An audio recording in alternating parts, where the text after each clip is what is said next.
Hey, Katie. We have The Clue of the Broken Locket. We are on Chapter 12, Precarious Hiding Place. The light from the bullseye window began to flash on and off.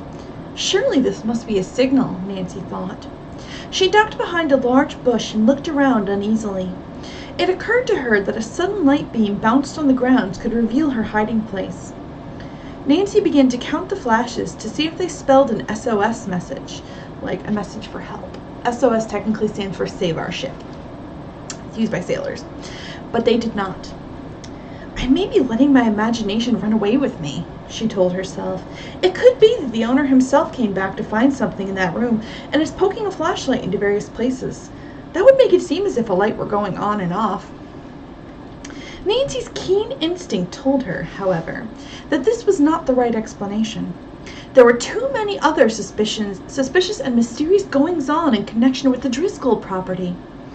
As she stood gazing, suddenly a light went on in the kitchen. Was someone getting a snack? Nancy decided to take a chance and move closer. She was too far below the kitchen windows to see anyone inside. But she did hear a door slam. Had someone gone to the cellar? Nancy listened for the person's return.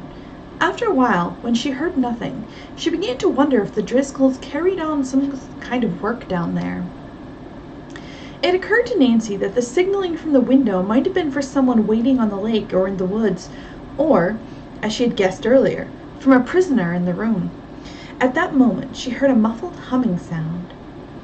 "It's the same machine noise I heard before," Nancy thought. She decided to try tracing it. Straining her ears, the young sleuth followed the sound down through the woods of the embankment. It was now bright moonlight, and she had no trouble descending. As Nancy neared the beach, she was startled by a rustle of the brush behind her. She darted in back of a large tree, hoping no one was following.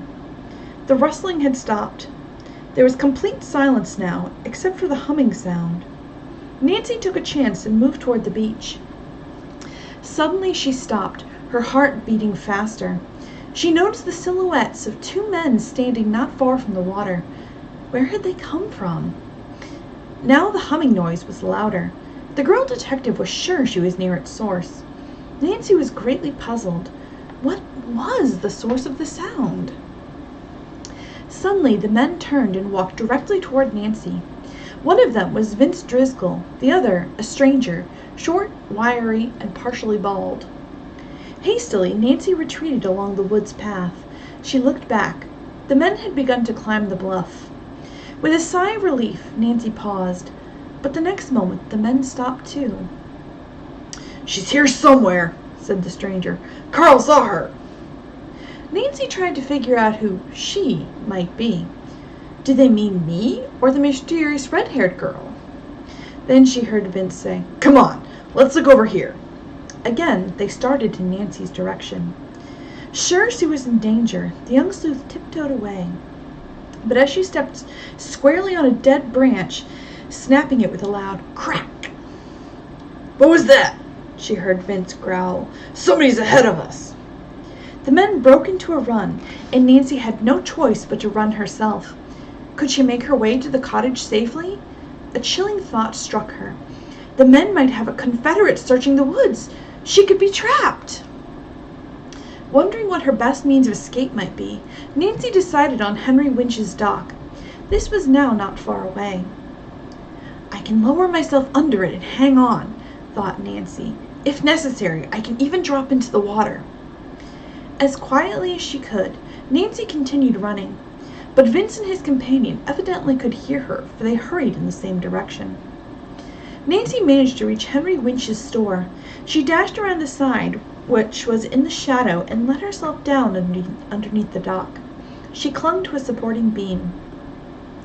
A minute later, her pursuer stomped onto the dock. "I caught a glimpse of her," the stranger said. "She's got to be around here somewhere."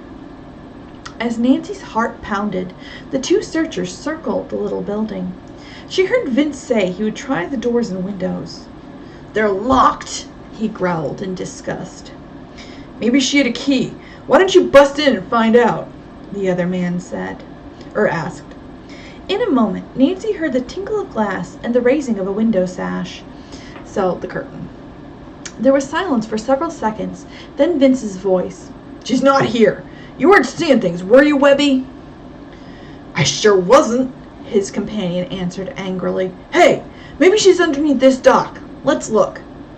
Nancy had just decided there was nothing left for her to do but drop under water and hold her breath as long as she could, when a sharp whistle pierced the air from the direction of Puddingstone Lodge. "That's Carl!" Vince exclaimed. "Wonder what's up." "We'd better go," Webby said. To Nancy's intense relief, the two men rushed off. She lost no time in hoisting herself up from under the dock and watched the men run along the beach. To her astonishment, when they reached the bluff just before Puddingstone Lodge, the two disappeared. "Is there an exit to the beach from the cellar of the house?" Nancy thought excitedly. Old houses often had secret passages to be used as hiding places in times of trouble. Nancy also decided that it was possible the machine that had made the humming noise was in this very same passageway. But what was the machine for? Her mind went back to the counterfeit idea. "Oh dear, if only I could find out!" At that very moment, she heard a ship's bell ring. The girl detective stood stock still, listening. The ringing continued for about a minute. Then suddenly in the fog at the end of the lake, the phantom launch appeared. "This time I'm going to find out what's going on," Nancy determined. Leaving the dock, she sped to the Baker cottage. She pounded on the door, calling, "Quickly! Cecily! Let me in!" Cecily dashed to the door and opened it. "What's the matter?" she asked. "The phantom launch! Look!" Cecily stepped to the porch and stared at the weird sight. Nancy, meanwhile, grabbed a paddle. "I'm going to try and find out what it is!" she cried, and rushed down to the canoe. Nancy turned it over, pushed the craft into the water, and jumped in. She began to stroke furiously toward the phantom boat.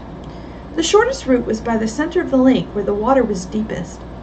The canoe glided forward at racing speed. Nancy had been so intent upon the sight ahead, she had failed to notice the craft was leaking. Now she felt her ankles getting wet, and looked down in dismay. Water was pouring into the canoe. "What horrible luck!" Nancy murmured in disgust, "just when I had the mystery in my grasp." All the young sleuth could do was gaze ahead and try to get as clear a picture of the phantom launch as she could.